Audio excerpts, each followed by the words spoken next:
Hello guys, आज की video के अंदर हम बात करेंगे BSOS 184 की सीरीज़ के ऊपर। चैप्टर थर्ड के इसका नाम फिल्म निर्माता और फिल्म के संदर्भ में नैतिकता की समझ। तो इसके ऊपर आज हम चर्चा करेंगे। तो इसका फर्स्ट जो टॉपिक होगा कि फ़िल्म और फिल्म निर्माता हैं कि इसके बहुत हार्ड टॉपिक है, तो इसमें से क्वेश्चन ज़रूर आता है। ये बहुत इंपॉर्टेंट चैप्टर रहा है, इसमें से वाइज क्वेश्चन पूछे गए हैं। तो आज इसकी पूरी सीरीज़ में कंप्लीट कर दूँगा। तो चलिए इस तो स्टार्ट करते हैं। तो इसमें जो पहला जो पॉइंट बनेगा हमारा, वो बनता है कि फ़िल्म और फिल्म निर्माता। फिल्म निर्माता कौन होता है? और आपको तो पता ही होगा क्या होता है। डायरेक्टर होता है फिल्म निर्माता। कोई फिल्म को शूट करता है तो उसको कौन होता है? डायरेक्टर होता है। तो डायरेक्टर को सिर्फ डायरेक्टर कहना ही कि काफ़ी नहीं है, उसकी बहुत महत्वपूर्ण भूमिका होती है फिल्म बनाने को लेकर। तो उसमें क्या क्या रोल होता है? पहले वो क्या करेगा, पहले ना वो है ना अपनी पहले ना वो अपने अपने शब्दों में ना वो स्क्रिप्ट तैयार करेगा, अपने अपने टेक्स्ट को अपने कागज़ पे दस्तावेज करेगा। कि अपने जैसे कि उसके मन में कोई ख्याल आ रहे हैं ये फिल्म के ऊपर, तो उसको पहले वो क्या करेगा, कागज़ों में उतारेगा।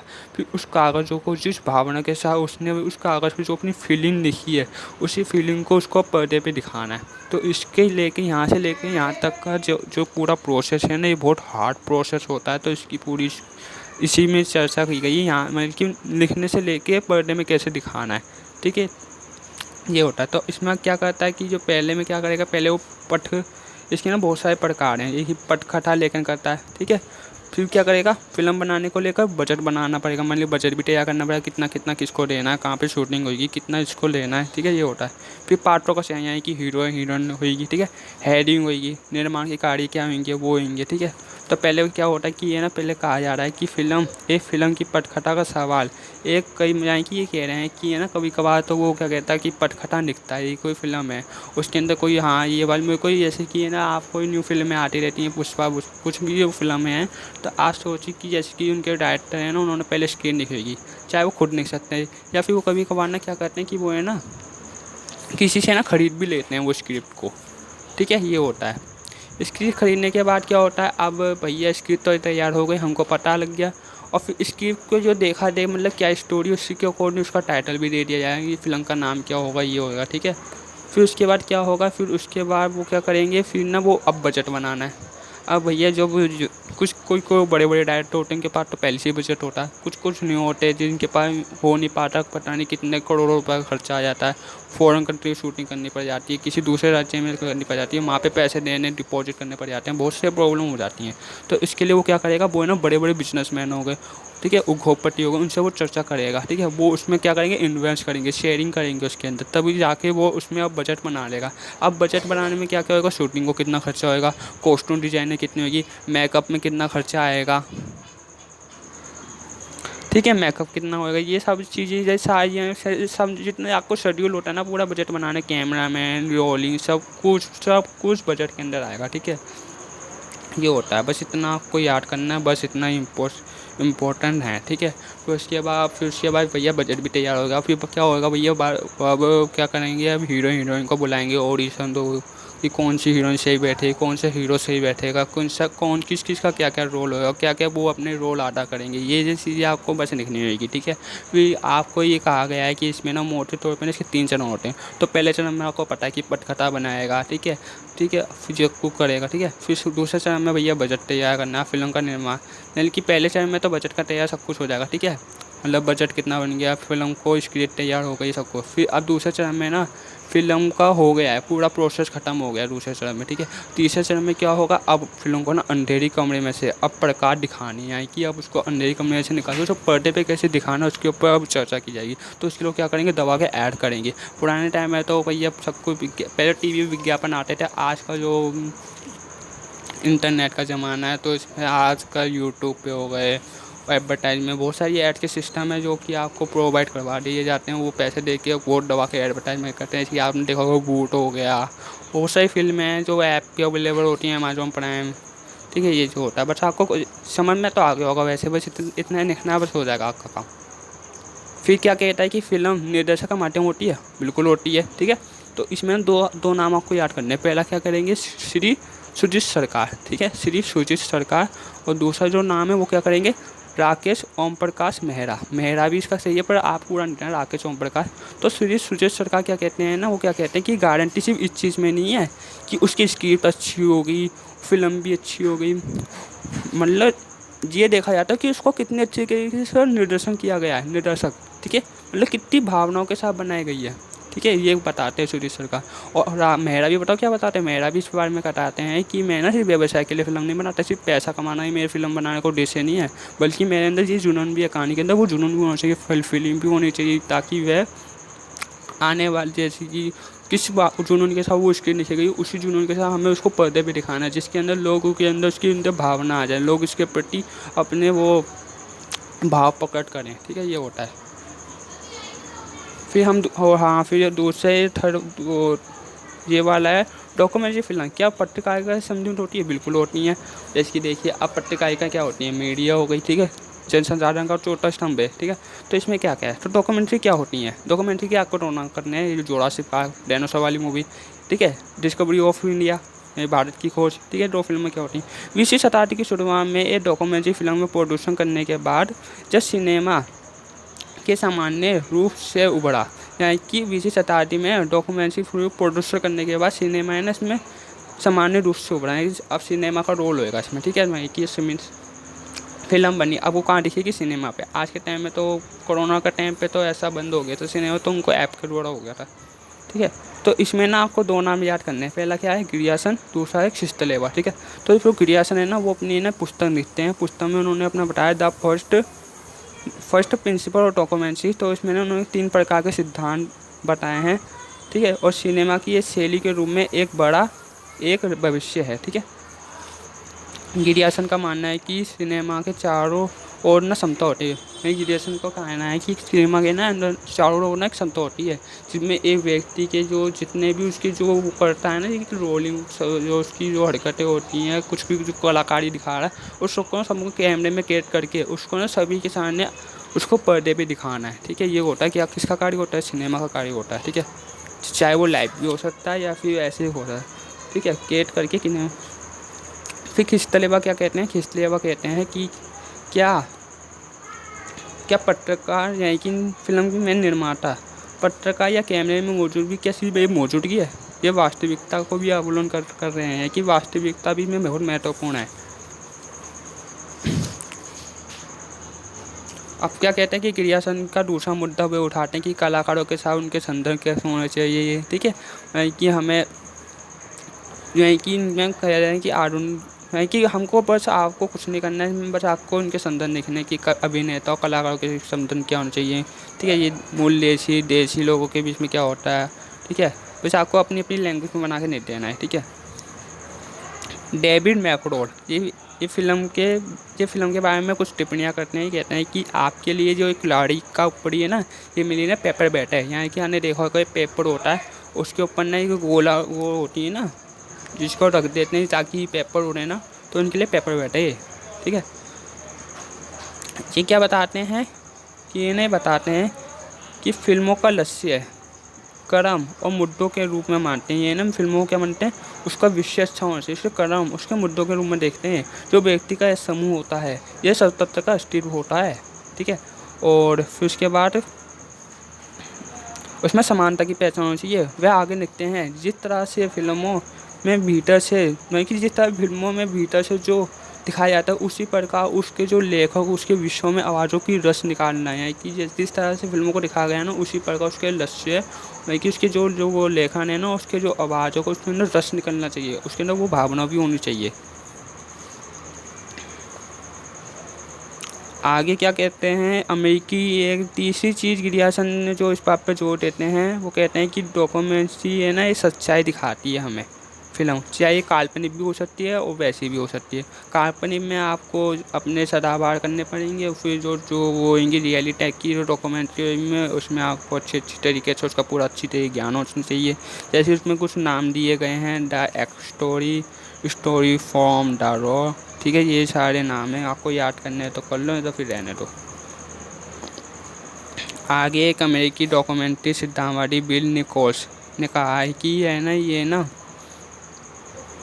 विन निकोल्स ना क्या कहते हैं, विन निकोल्स के बारे में ना हम अगले इसके आगे जो पैराग्राफ है ना, उसमें अच्छी तरीके से बताया गया है, इसको भी रहने दो, इसमें आपको और अच्छी तरीके से जानकारी मिल जाएगी निकोल्स के बारे में। क्या कह रहा है कि फिल्म निर्माता क्या द्वारपाल होते हैं? बिल्कुल होते हैं। जिस तरह से एक द्वार पे वो क्या कहते हैं, गेट कीपर कहते हैं। गेट कीपर का क्या काम होता है, सूचना, भाषा, ज्ञान, प्रवाह को विनियमित करते हैं गेट कीपर। ठीक है, ये क्या करता है गेट कीपर ना, क्या करता है ये ना, यानी कि देखता है कि कोई कोई अभिनेता कोई अभिनेत्री किसी का शोषण तो नहीं कर रहा है, किसी का कोई शोषण तो नहीं हो रहा है, कोई किसी के ऊपर अपना दबाव तो नहीं बना रहा है, ये सबके साथ समानता है, ये जो होता है। कभी कभार क्या करता है डायरेक्टर कि वो फिल्मकार फिल्म निर्माता हो, वो कभी कभार हस्तक्षेप करता है, कभी कभार हस्तक्षेप नहीं भी करता है। ठीक है, और किसी किसी श्वेता की होती जो उसने फिल्म बनाई है, क्या उससे उसमें जो समाज में वो दिखा रहा है कि उससे कोई नकारात्मक मतलब प्रभाव तो नहीं पड़ रहा, कोई नकारात्मक नेगेटिविटी तो नहीं फैल रही है फिल्म को दिखा के। ठीक है, तो इस तरह से हम कहते हैं फिल्म निर्माता ने एक द्वारपाल की भूमिका निभा सकता है। ठीक है, आपको अच्छी तरीके से समझ में आ गया होगा। अगर आ रहा है तो कमेंट करके ज़रूर बताना, और कल एग्ज़ाम है तो अच्छी तरीके से याद करके जाना। वैसे आगे की जो सीरीज़ है वो किसी ने अभी तक प्रोवाइड करवाई नहीं है। ये जो मेन चैप्टर है तो उसकी भी मैं बना देता हूँ। तो इसमें क्या कह रहा है कि फिल्म निर्माण में नैतिकता क्या होती है, उसूल, हमारा उसूल है उस चीज़ में, हमारा उद्देश्य है, ये उस चीज़ को कहते हैं, नैतिकता को कहते हैं। तो कह रहा है कि फिल्म निर्माता के जीवन में नैतिकता की ना बहुत महत्वपूर्ण भूमिका होती है। जो अपने अभिनेता हो गए, जो इसके हीरो हो गए, इसके हीरोइन हो गई, उसके कलाकार हो गए, उसके ईमानदारी वाले दायित्व जो उसके उनके साथ क्या करता है, उनके साथ जो हीरोइन कलाकार हैं उनके साथ अपने ईमानदारी के दायित्व को निभाते हैं। लेकिन ये जानना इतना भी आसान नहीं है कि फिल्मकार के काम इन लोगों की सभ्यता, इन लोगों की संस्कृति किस तरह से प्रभावित है, कि कह रहे हैं कि जो, लेकिन ये जानना भी इतना आसान नहीं है कि जो फिल्मकार की जो काम है ना, इसकी जिसने वो फिल्म बना रहा है, क्या इससे किसी सांस्कृति किसी सभ्यता पर कोई बुरा प्रभाव तो नहीं पड़ेगा। ठीक है, इतना तो आपको समझ में आ गया होगा, ये वाला मैंने अंडरलाइन कर रखा हूँ ये। ठीक है, आप कर सकते हैं। आगे क्या कह रहा है कि हालांकि सबसे पहले हमने ये जानने की आवश्यकता है कि नैतिकता की वास्तविकता परिभाषा, हाँ, कह रहा है कि नैतिकता की हमें ये जानने की बहुत आवश्यकता है कि नैतिकता की वास्तविकता की परिभाषा क्या है नैतिकता। ठीक है, तो क्या कह रहा है, जिस तरह से मानव के कार्य संबंधी, जैसे कि कोई मानव होता है, ठीक है, वो कार्य करता है, कोई काम करता है, तो उसके काम कैसे हैं, सही हैं, गलत हैं, अच्छे हैं, बुरे हैं आदि का मूल्यांकन करता है। ठीक है, उसको हम क्या कहते हैं, नैतिकता। ठीक है, नैतिकता की कई परिभाषा बताई गई हैं फिल्म निर्माता के लिए, तो उसके 4 प्रकार के बताए गए हैं। मैं आपको सिंपल में बता देता हूँ। तो पहले में क्या करेगा, फिल्म निर्माता का ना कोई मकसद होगा, उसकी मंशा होगी, उसका कोई इरादा होगा। ठीक है, दूसरे वाले पॉइंट में क्या करेगा, वो अभिनेता और अभिनेत्रियों के साथ अपने संबंध बनाएगा। तीसरे वाले पॉइंट में वो क्या करेगा, वो अपने जो उसके फिल्म निर्माता अपने दायित्व की जिम्मेदारियों को निभाएगा। ठीक है, और चौथे वाले पॉइंट में वो क्या करेगा, जो उस फिल्म निर्माता है और फिल्म निर्माता के जो डायरेक्टर है उसकी जो काम है उसको अभिनेत्री, हीरो, हीरोइन और आम जनता के आगे उसको प्रस्तुत करेगा। ठीक है, इतना आपको समझ में आ गया होगा। आगे वाले पॉइंट में हमें बताया जा रहा है कि एक एग्जाम्पल दिया है कि 1990 के दशक में ना अमेरिकी डॉक्यूमेंट्री फिल्म निर्माताओं की एक बड़ी संख्या मीडिया निर्माताओं के साथ अभिव्यक्ति की स्वतंत्रता के रूप में उस समय उभर कर सामने आई थी। ठीक है, न्याय जनता के प्रति ना मीडिया का जो विश्वास था वो खो गया था। आखिर मीडिया ने ऐसा क्या कहते हैं, मीडिया ने क्या किया था, मीडिया ने राजनीतिक प्रक्रिया की अखंडता को अपने विश्वास, राजनीतिक प्रक्रिया की जो अखंडता होती है उनमें उन्होंने अपना विश्वास खो दिया था उस समय। ठीक है, बस इतना आपको लिख देना है। आगे वाले पॉइंट में कुछ एग्जाम्पल दिए हैं, खिस्तलेबा बताते हैं, जैसे नैतिकता के संबंध में खिस्तलेबा क्या बताते हैं, अरस्तुवादी, जिसको हम इंग्लिश में डेफिनेशन में दी गई है नैतिकता। तो ये क्या कहते हैं, अरस्तुवादी क्या कहते हैं इस बारे में, अरस्तुवादी इस बारे में क्या कह रहे हैं, अरस्तुवादी इसमें कह रहे हैं कि ये ना नैतिकता होनी चाहिए व्यक्ति में, मतलब उसका उसूल होना चाहिए, व्यक्ति में कई गुण भी होने चाहिए जिसको फिल्म निर्माताओं पर ध्यान केंद्रित कर सकते हैं। इसी प्रकार जर्मन के दार्शनिक हैं इमैनुएल कांट, वो उसके अनुसार क्या कहते हैं, ये ईमानदार व्यक्ति ही एक महत्वपूर्ण पहलू होते हैं। ठीक है, नैतिकता के सिद्धांत में कई सिद्धांत हैं, जैसे कि आप उदारवादी सिद्धांत ले लो, सामाजिक सिद्धांत ले लो। ठीक है, आगे वाले कोई में ज़्यादा आपको बहुत लंबा पैराग्राफ दे रखा है, तो वो भी मैं आपको शॉर्ट में समझा देता हूँ। कुछ हेडिंग दे रखी है, जैसे कि मैंने लिख रखा है पहले वाले, यानी कि कह रहा है कि फिल्म डायरेक्टर और विषय यानी कि क्या होता है, सब्जेक्ट यानी कि हीरो हीरोइन हो गए, उसके कलाकार हो गए, जो कैमरे के आगे क्या कर रहे हैं, रोल अपना अदा कर रहे हैं। ठीक है, अब उसमें वो क्या करेंगे, वो अब देखिए मैं आपको बता देता हूँ सिंपल लैंग्वेज में। पहले फिल्म निर्माता मैंने पहले बताया आपको कि अपने संबंध बनाएगा, कौन से वाले पैराग्राफ में बताया था? इसमें बताया था ना मैंने, संबंध बनाएगा अच्छी तरीके से, कोई हस्ताक्षर नहीं करेगा, तो वही आपको यहाँ पे दिखाना है कि पहले उसके संबंध बताने हैं। फिल्म निर्माता के संबंध क्या है अपने हीरो हीरोइन के साथ, मतलब समानता रखेगा, किसी साथ भेदभाव नहीं करेगा, ठीक है। दूसरे वाली हैडी में क्या होगा कि कोई डॉक्यूमेंट्री फिल्म बन रही है, उसमें एक एग्जांपल दिया है, जैसे कि है ना एक वो कोई वर्ल्ड वार छिड़ रहा है, उसकी हम रिकॉर्डिंग कर रहे हैं, तो उसमें ना हमें हर चीज़ का ध्यान रखना पड़ता है, सैनिकों का ध्यान रखना पड़ता है, ठीक है। भयानक तरीके से उसको रिकॉर्ड कर रहा है, कहीं चोट ना लग जाए, और सब की आपको लिखना है, बस अपनी डेफिनेशन देनी है और कुछ नहीं करना। जो लास्ट जो थर्ड और जो ये वाला संयुक्त राज्य में, इसमें आपको क्या करना है, मैं आपको जनजाति में किसी जनजाति के बारे में हमको कोई वैसा दिखाना नहीं चाहिए, अच्छी तरीके कुछ गलत तरीके से नहीं करना चाहिए, मतलब किसी जनजाति को ठेस पहुंचे, ठीक है। इसमें जो बताया गया है कि अतीत की यानी कि पुराने ज़माने की कोई फिल्म हो गई, ठीक है, जैसे कि बहुत पुरानी फिल्म हो गई, जैसे आज की फिल्म बन रही है और वो किसी पुराने ज़माने पर आधारित है, जैसे कि मुगलों का काल हो गया, उसको हो गया, तो हमें ना उस स्थान पे जाके उनकी पहले अच्छी तरीके की जांच पड़ताल करनी चाहिए, क्या ये ऐसा रियलिटी में हुआ था, क्या ऐसे ऐसे वहाँ पे कोई हुआ था, ठीक है, इतना आपको पता लग गया होगा।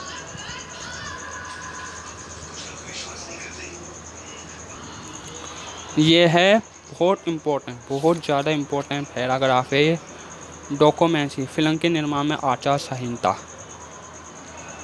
इसमें ना मैंने आपको बोला था ना निकॉन्स अमेरिका के थे, मैंने अभी बताया था ना, ये फर्स्ट वाला पैराग्राफ था। आप देख लें कि जो पत्रकारिता के संबंध में था, मैंने आपको बताया था कि एंडमैन निकोल्स के क्या क्या थे, वो मैंने आपको बताए थे। तो अमेरिका के ये थे, निकोल्स थे, इनके ना बहुत सारे सवाल थे, तो इनके सवाल क्या थे, ऐसा मापदंड क्या हो सकता है, पहला सवाल, इसे कैसे लागू कर सकते हैं। फिल्म निर्माता गलत बयानों, ज़बरदस्ती तो किसी के साथ कर नहीं सकता, विश्वासघात तो नहीं कर सकता, क्या क्या उससे करता भी हो सकते हैं, ये सब किसने बताया, सबसे सारी जो पर्सन निकोल्स ने बताए, ये सब क्या थे, अमेरिका के थे, डॉक्यूमेंट्री, ठीक है। एक फिल्म निर्माता की क्या जिम्मेदारी होती है, ये भी इन्होंने बताया है, ये पर्सन उठाए इन्होंने, ठीक है, आपको इनके पर्सन लिखने हैं। ये मैं दो नाम आएंगे, एक तो अगर निकोल्स का, एक होगा पॉलिन स्पीगल, ठीक है। और फिर जैसे कि पॉलिन स्पेगल ने अपनी एक लेख में, यानी कि अपना एक लेख लिखा है, उसका नाम रखा है the case of the bell maiden guest, ठीक है। तो इसमें ये क्या कहते हैं, ये जो उन्होंने लेख लिखा था 1984 में ये हो गया था, प्रकाशित हो गया था, ठीक है। क्योंकि जो स्पेगलर को लगता है कि टॉनी डी, यानी कि ये ना फिल्म निर्माता थे टॉनी डी नो, ठीक है। तो फिल्म निर्माता उनकी जो फिल्म थी ईस्ट वन फैमिली, ठीक है, इनकी फैमिली थी। तो इन्होंने जो टोनी डी नोनो थे ना, इन्होंने डायरेक्टर थे, तो इन्होंने क्या करा था कि इन्होंने ना उसमें ना बहुत गंभीर और भावनाओं को छूने वाली चीज़ें थी इसमें फिल्मों में, ठीक है, जिसमें भावनाएं ना एकदम छू जाती थी लोगों की, ठीक है। और इसने कहाँ धूप आ रही हो, हाँ। फिर उसके बाद क्या होता है कि जो टोनी डी नोनो थे ना, तो उन्होंने क्या किया था, मैंने आपको बता दिया, इनकी जो फिल्म तो भावनाओं को छूने वाली थी, बहुत गंभीर थी, ठीक है। तो उसके आगे क्या करते हैं कि ये फिल्म निर्माता अभिनेत्री जो हीरो हीरोइन के सामने ये ज़बरदस्ती करते हैं, ठीक है, ये बताना है आपको, ये बहुत भेदभाव करते हैं उनके साथ, धोखा विश्वासघात भी किया, ऐसे किया है इन्होंने, टोनी डी नोनो, ठीक है, ये आपको लिखना है इनके बारे में, सिंपल भाषा में तो समझ में आ गया होगा। वैसे आप पूरा पैराग्राफ पढ़ोगे तो उसमें भी यही, और टाइम इतना है नहीं, ठीक है। फिर आपको बताया जा रहा है कि ये हमें फिल्म, जैसा कि हमें पहले चर्चा कर चुकी है, फिल्म निर्माता और उनके अभिनेत्री कलाकार के बीच के अधिकारों में क्या संबंध के अंतर हो सकते हैं, ठीक है। तो हमें उनके संबंध बताने की, हमें उनके साथ भेदभाव नहीं करना चाहिए, उनके साथ अच्छी तरीके से रहना चाहिए, सबको एक समान मानना चाहिए, किसी का शोषण नहीं करना चाहिए, किसी का दुर्व्यवहार नहीं करना चाहिए, ठीक है, इतना आपको पता लग गया होगा। कहता है कि फिल्म निर्माता सत्यों के असंतुलन को दूर करने के लिए क्या क्या हो सकता है। देखिए, जैसे कि डायरेक्टर है और जो हीरो हीरोइन है, अब वो क्या करेंगे, अब वो जैसी फिल्म बन रही है, तो डायरेक्टर अब हीरो हीरोइन के साथ क्या करेगा, वो है ना अपने सूचित सहमति के सिद्धांत की पुष्टि करता है। अब वो क्या करेगा, स्वीकार कराने के लिए उनको प्रेरित करेगा, उनको करवाएगा, ठीक है, फिर उनसे साइन करवाएगा, हाँ भैया आप इसके लिए राजी हो या नहीं हो, मुझे बता देना के तौर पे, ठीक है। अगर वो होंगे तो कर लेंगे, नहीं तो उनसे कोई ज़बरदस्ती नहीं की जाएगी, ठीक है। इसी तरह जैसा कि प्री-लॉक का सुझाव, मतलब प्री-लॉक में इसमें ना जवाब देते हैं कि नैतिकता को किसी भी डॉक्यूमेंट्री फिल्म पर लागू किया जाता है, नैतिकता को किसी भी डॉक्यूमेंट्री फिल्म पर लागू हो सकते हैं। नैतिकता के बारे में कम है, ठीक है। और इसमें जो धारणा है, उसमें जो मान्यता में परिणाम नैतिकता होती है कि कह रहे हैं कि नैतिकता को ना किसी भी डॉक्यूमेंट्री फिल्म में ना लागू कर सकते हैं। नैतिकता की जो समझ होती है वो बहुत कम होती है, और मान्यता और धारणाओं के परिणाम ना नैतिक होने चाहिए। जो उनकी जो फिल्मों में जो मान्यता है, उनकी जो धारणा है वो एकदम नैतिक होनी चाहिए, उनके उसूल होने चाहिए। ठीक है, समझ में आ रहा है तो कमेंट कर देना। वैसे कल एग्ज़ाम है तो जल्दी से अभी कर लीजिए। ये वाला पैराग्राफ बहुत इंपॉर्टेंट है। क्या कह रहा है इस बारे में? ये कहता है कि डॉक्यूमेंट्री फिल्म के कई नैतिकता मुद्दे और उनके दायित्व। ठीक है, मुद्दे बताने, उनके दायित्व बताने। तो आपने देखा होगा कि इसमें ना 2 नाम आएंगे आपको। पहला है गॉर्डन, दूसरा है क्वीन। ठीक है, गॉर्डन क्या कहते हैं? गॉर्डन ही है वैसे, गॉर्डन क्वीन है। हाँ, इनका नाम गॉर्डन क्वीन है, इनका नाम शॉर्ट में हम क्वीन कहते हैं, गॉर्डन है वैसे इनका नाम। गार्डन। ठीक है, गार्डन क्वीन को लगता है कि फिल्म निर्माता को उन सभी नैतिक सवालों या चिंताओं की समझ होनी चाहिए जो उनके काम को प्रभावित करते हैं। ठीक है, इतना आपको पता लग गया होगा, या आपको ये कर लेना। ठीक है, क्वीन बताओ क्या कहती हैं? गार्डन क्वीन बताओ क्या कहती हैं? कहती हैं कि डॉक्यूमेंट्री फिल्म निर्माता के रूप में मुझे लगता है कि नैतिकता की हमारी जबरदस्ती होनी चाहिए। क्वीन आगे कहती हैं कि आप अपने दर्शकों के प्रति उनकी सच्चाई को बताने, कहानी के तहत और प्रस्तुत करने में सटीक होनी चाहिए। यानी कि वो कह रही हैं कि ये ना, आप अपने जो कर रहे हो ना, किसी साथ ना जबरदस्ती नहीं करनी चाहिए हमें। ठीक है, और अपने दर्शकों के प्रति हमें सच्चाई बताने की हमें वो करनी चाहिए। ठीक है, ये कहती हैं। और वो फिर ना वो एक हवाला देती हैं, मतलब कि उदाहरण देती हैं कि क्वीन को याद आया कि जब वह अपनी एक फ़िल्म बना रही थी, ठीक है, और एक खासकर अब हीरो उसमें शामिल नहीं होना चाहती थी, यानी कि कोई एक हीरो था वो उसमें शामिल नहीं होना चाह रही थी। उन्होंने अपनी टीम के सही उस महिलाओं के साथ बैठक की, उसे आश्वस्त किया, उसे यकीन दिलाया कि पूरी फिल्म होने से पहले वह फ़िल्म को देख सकती है। यानी कि कह रही है कि उसमें जब वो काम कर रही थी ना, तो उस टाइम ना एक ना वो क्या कहते हैं, एक जो वो एक एक्ट्रेस थी, एक हीरोइन थी, वो उस टाइम ना उसमें काम करना नहीं चाह रही थी। तो फिर ना जो गार्डन क्वीन थी ना, उन्होंने ना अपने सभी टीमों के साथ, सभी के साथ बैठ के ना, वो गार्डन क्वीन ना अपने साथ टीम के साथ मतलब टीम के साथ बैठ के ना उस लेडी के साथ, जो हीरोइन थी, उसको कह रही थी कि हम ना जो फिल्म की शूटिंग कर रहे हैं, तो हम आपको सबसे पहले आपको ये फिल्म दिखाएंगे। ठीक है, और फिर हम तभी इस फिल्म को आगे जनता को दिखाएंगे। ठीक है, ये आपको पूरा करना है, बस इनके ये इतनी डेफिनेशन है। और फिर जो आगे क्या होता है, आगे भी क्वीन, हाँ, और जिससे वो कोई ना कहती है हम इसको आगे समाज में करेंगे ताकि इसका समाज में कोई नेगेटिव प्रभाव ना हो, सबके समानता हो। अगर आपको लगता है कि ऐसी फिल्में हमें नहीं बनानी चाहिए तो आप इसको रिजेक्ट भी कर सकती हैं। ये तो वैसे आपको करने वो कह रही थी उस हीरोइन को। ठीक है, गार्डन क्वीन आगे अपना सुझाव देती हैं कि यदि कोई हीरो हो गया, कोई हीरोइन हो गई, पहले से ही बहुत प्रसिद्ध है, यानी कि सलमान खान हो गए, वो पहले से बहुत प्रसिद्ध हैं, यानी कि बहुत फेमस हैं, तो फिल्म निर्माताओं को यह सूचित करना चाहिए कि आगे यह वास्तविकता में ऐसा कुछ नहीं है जो उन्हें परेशान कर रहा है। वह जो सुन रहे हैं उससे वे खुश नहीं है। यानी कि कह रहे हैं कि वो, जैसे कि उनके बारे में लोग बाग क्या क्या कह रहे हैं कि हम, जैसे कि कोई ना ही कहते हैं कोई हीरो है, कोई हीरो है, वो बहुत फेमस है। ठीक है, तो वो उसमें ये कह रहे हैं कि हमें उस चीज़ की टेंशन नहीं लेनी चाहिए कि हमें कितने फेमस है, कि लोग बाग हमारे बारे में क्या सोचेंगे कि हम इस फिल्म में क्या कर रहे हैं। हमें उस बारे में हमें खुश रहना चाहिए, ये कह रहे हैं। हमें खुश, बस इतना लिखना है, खुश रहना चाहिए। आगे क्या कह रहे हैं कि विषय और दर्शकों के नेतृत्व की जिम्मेदारी, यानी कि विषय क्या है, सब्जेक्ट कौन है, हीरो हीरोइन जो कैमरे के आगे हैं, दर्शक कौन है, हम आम जनता। ठीक है, तो उसमें ना एक नाम है offer hide Jersey and Chandra. तो ये क्या कह रहे हैं, ये कहते हैं कि ये ना उनका कोई नुकसान मत करो। हाँ, ये कह रहे हैं कि अभिनेता अभिनेत्री विषय आदि है ना संबंध में ये कहते हैं कि ये ना उनका कोई नुकसान मत करो, उनको कोई यार कि ये ना कह रहे हैं कि उनको कोई हानि नहीं होनी चाहिए। जो हीरो हीरोइन हो गई इनके बारे में ये कह रहे हैं कि हमारी टीम हो गई, अभिनेत्री हीरो हीरोइन हो गई, उनको कोई नुकसान नहीं पहुँचाना चाहिए। फिल्म निर्माता की ना पहली जो समस्या है वो है ना गोपनीयता है, ठीक है। और जो दूसरी समस्या है ना वो क्या होती है, वो है ना अजीब मोहल्ले में जैसी कोई अजीब घटना को कैसे समझाया जाए, ठीक है। तो अजीब मोहल्ले में वातावरण को प्रभावित, यानी कि जैसे कि है ना फिल्म निर्माता में 2 समस्या होती है। पहला क्या होता है, गोपनीयता, ठीक है। और जो दूसरा जो पॉइंट वो बताते हैं ना, वो कहते हैं कि कोई है ना समाज है, वहाँ पे कोई घटना हो गई है, अब उसको कैसे समझाया जाए डॉक्यूमेंट्री के माध्यम से। तो एक अजीबोगरीब जैसे कोई वो वैसे जो होते हैं जो कम समझदार लोग होते हैं, उनको कैसे समझाया जाए, उसके बारे में बातों में प्रभाव मतलब आप लिखते हैं ना उसके बारे में जो आपको सही लगे,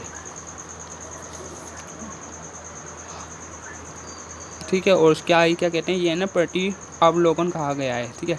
आर्ट हैग आउट ए प्रणाली, ठीक है। आर्ट हैग आउट ए प्रणाली जिसे प्रतियोगी यानी कि इंग्लिश में तो आर्ट हैग आउट एक प्रक्रिया जिसे प्रतिभागी अवलोकन कहा गया है, ठीक है। इन दोनों सवालों का जवाब था, हीरो हो गए, हीरोइन हो गई, कलाकार हो गए, टीम हो गए, ठीक है, उनसे बातचीत करना और उनके घटनाओं के बारे में उनका अवलोकन करना, ठीक है, ये सब इसमें शामिल होता है।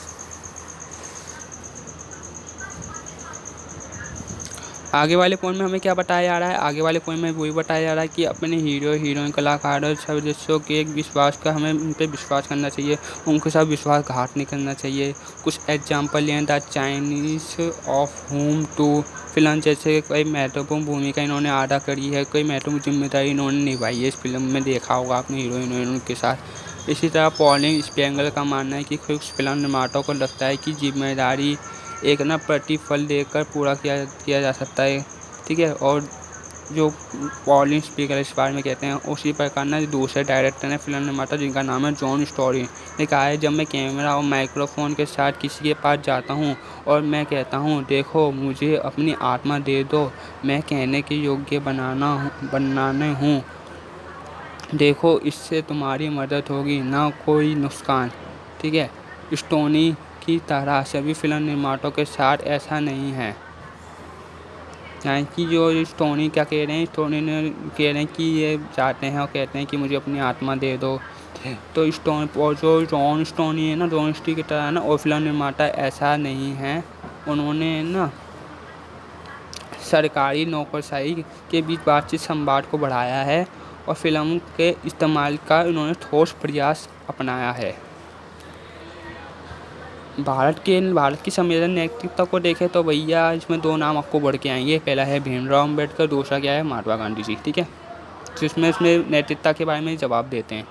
तो इसमें जो मेन तुम वही होगी, आपको पता है धार्मिक संस्कृति हो गई, ठीक है, कट्टरता हो गई, आजकल कट्टरता, सांप्रदायिक, जातिवाद, भेदभाव, जाति प्रथा, ये बहुत सब है, ठीक है। जो है ना राष्ट्रीयवाद वो और कम बनाती है, न्यूनतम बनाती है और विकास की जांच करती है, ठीक है। अम्बेडकर के कई नाम दिए रखे हैं, देखिए आप देख सकते हैं, जैसे कि बहुत सारे नाम हैं, आप याद कर लेना, जैसे कि बम्बई ओवर सिटी हमारा शहर, 1985 in memory of friends, 1990 in the name of God, Ram के नाम, 1992 में फादर सन एंड होली वार, 1995 में नर्मदा डेयरी है कि कोई फिल्म होगी नर्मदा के ऊपर, जय भीम,